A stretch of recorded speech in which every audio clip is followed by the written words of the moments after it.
to cut a long story short, I started to do business in Sierra Leone, right? And then this was, my friends, they used to do sihr, but they never used to call it sihr or magic. They actually thought that this was a part of Islam. So, and I know there's differences of opinion here and there about amulets and things like that, but they used to have amulets and they used to think that there was Quran inside these amulets, but in reality it wasn't. It was sihr. You know, I opened one of these amulets once and it's just numbers and names of like shayateen and things like this, horrible things, bro. And they used to believe that these things protect them from the police. Right? From the police, right? Because they used to do certain things. And they actually gave me one of these things to protect myself from the police, right? And a'udhu billah, I carried it for maybe 2 years, bro, in my pocket. I carried this amulet. That was like a wallet or something, or a phone to you? Yeah, bro, it was constantly in my pocket. It was like a small amulet. At the time, I didn't know what was inside. Right? But these Africans just said, look, this is going to protect you from this, that, and the other. And I'm like, I didn't believe in anything, right? I'm like, okay, just put it in my pocket. But bro, you know Shaitan? He does things to make you believe that that's protecting you. So I remember one time I got pulled in Sierra Leone. The policeman pulled me, right? And he pulled out all the things in my pocket and he pulled this thing out and he went like this. Right? And it's like the thing burnt him, bro. And he said, no, take your things. And he gave me all my things back. And then I went. So I'm now starting to get iman in this thing. I don't realize that it's not the thing that burned him, right? Shaitan wants me to have iman that this thing is protecting me from police. Yeah. So Shaitan came and maybe touched him or pinched him or flicked him or hit him or whispered to him. I don't know. But the bottom line was that Shaitan scared this policeman and I attributed that incident to this thing. Do you understand? Yeah. And this happened about 3 or 4 times, bro. Like another policeman once, he pulled me and the same thing happened, bro. The same thing. He's like, Yeah. So anyone who doesn't have knowledge starts to have iman in these amulets, thinking that, I'm getting power now. You know, I can just buy one of these amulets. I can do what I want. I can go and steal. I can do any crime I want. I can sell drugs, whatever it is. Because they're starting to have iman. They're starting to do shirk. And to a certain extent, Shaitan will assist. And Allah, of course, you have to understand that this is all with the permission of Allah. Nothing can happen without the permission of Allah. Yeah. But Allah sometimes allows evil things to happen because there's wisdoms. You are literally misguiding yourself. Does that make sense? So, bro, I've seen this many, many times, right?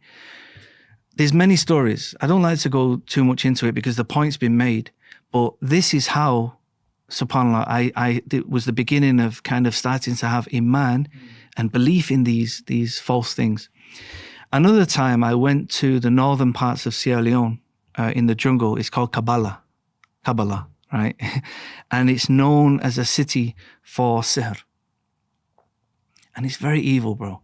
There's literally magicians sat in the jungle and there's people queuing to see these magicians. Now, of course, they don't call them the magicians. They call them the sheikh.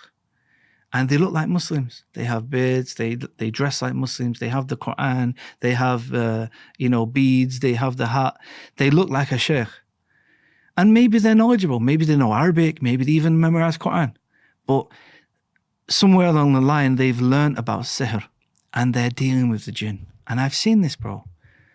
I've seen them, they would say that they're speaking to this jinn, they're speaking to that jinn, this is going to happen, that's going to happen. And people will come with different problems and try to get the magician to deal with that issue. So if you have a court case, or if you have an exam, or if you have any issue in your life, maybe you're having an issue with you can't have children, or maybe you want to marry somebody.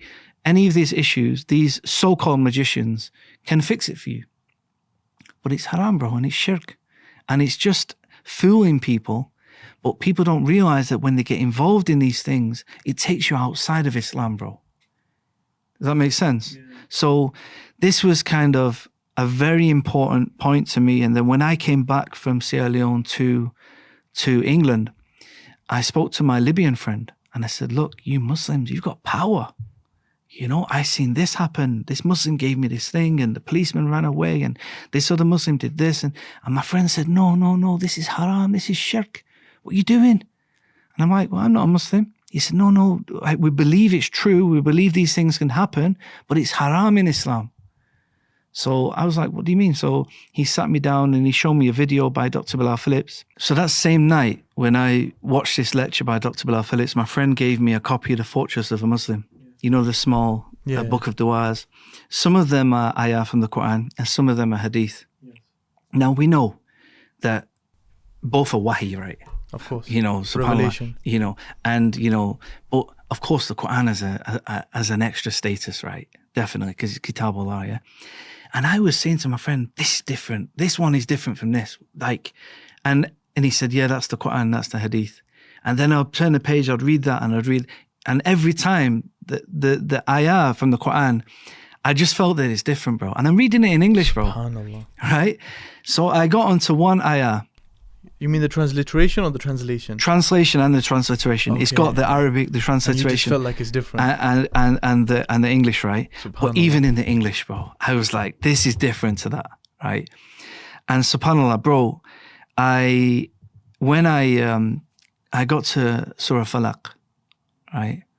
And it speaks about, you know, those who are envious, they're blowing in knots, tying knots, you know, at the daybreak, etc. I started crying, bro, because I'd witnessed this in Sierra Leone. I had seen them rolling, literally, these taweez things with sihr in.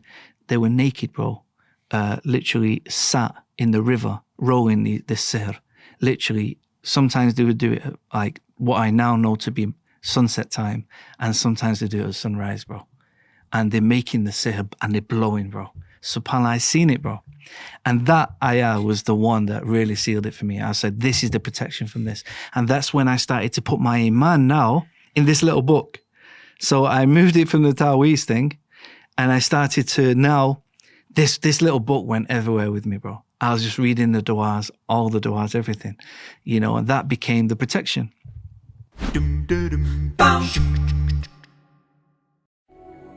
تذكر يوما كنت تعانق دمعة الفكر تناجي الله في صبر وترجو رحمة تسري